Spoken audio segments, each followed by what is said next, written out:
Welcome to the classroom. Please like, share, and subscribe to our channel.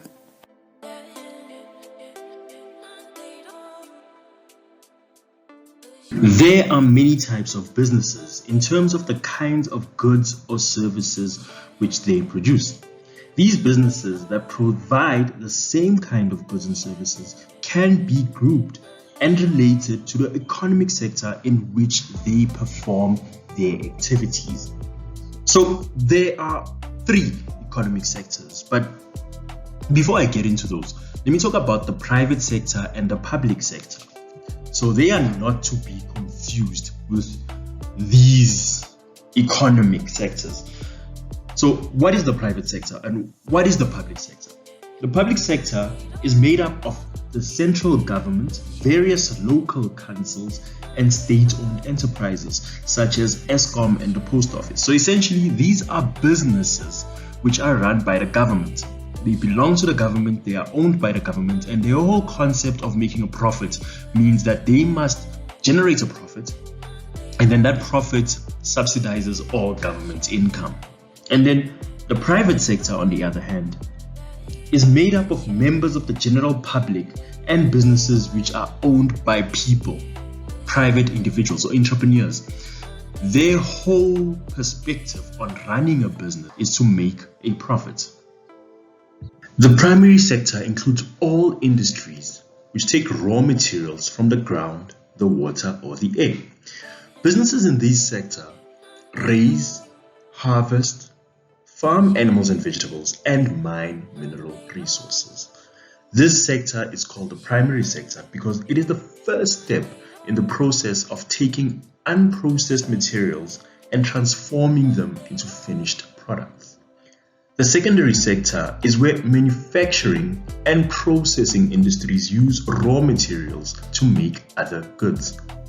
The tertiary sector will include all businesses that bring the goods and services produced by the primary and secondary sector industries to consumers through their shops and informal trade.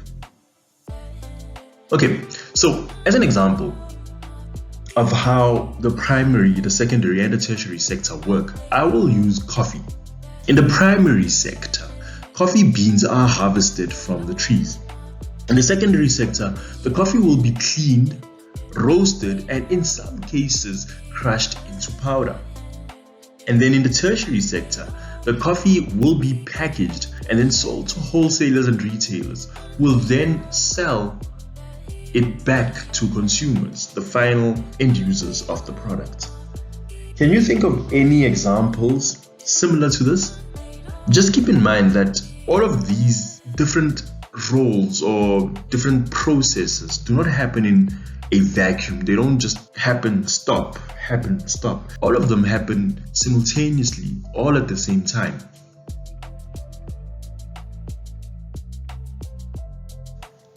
So in the primary sector, a large variety of skills from unskilled workers is required.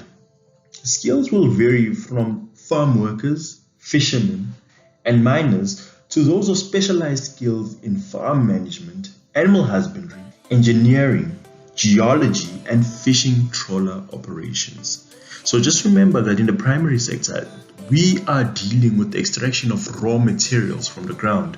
So everything from mining, fishing, and agriculture. And then the secondary sector, which is concerned with producing finished goods, for example, construction sector, and manufacturing and utilities such as Eskom, which produces electricity. Here we will need unskilled laborers and semi-skilled and skilled laborers. The secondary sector needs workers with a wide variety of qualifications. Unskilled workers may get specific training on the job at the factories, and manufacturing and construction industries may need skilled artisans such as plumbers, electricians, and boiler makers, as well as highly trained people like engineers and architects. The tertiary sector is concerned with offering intangible goods and services to consumers. This will include retail sector, tourism, banking, entertainment, and IT services. A lot of skilled workers are required here. Not only them, but you can also find unskilled and semi-skilled workers. So, entrepreneurs are people who take calculated risks and they seize opportunities as they arise. They are the people who have the foresight, meaning that they have the judgment to think and plan before an event and invest in new things, in products and services. Entrepreneurs create opportunities for people, but they do this to make profits. One of the fundamental problems in the South African economy is the lack of entrepreneurs. Only about 7% of South African adults are engaged in entrepreneurial activity. So, in the tertiary sector, essentially what you will find there is a lot of entrepreneurs, because they are the ones who will then move the final finished products to the consumers. And for that type of ingenuity, you need people who have foresight and people who have the creative means of solving problems. And that's why you'll find a lot of entrepreneurs and skilled workers in the tertiary sector. Because at the end of the day, knowledge is power. The more you know, the better your opportunities or your chances are of creating opportunities and creating services that will satisfy needs of people who will then need them. Thank you for joining us in this lesson. If you learned something, give the video a like, share, and subscribe for more great content.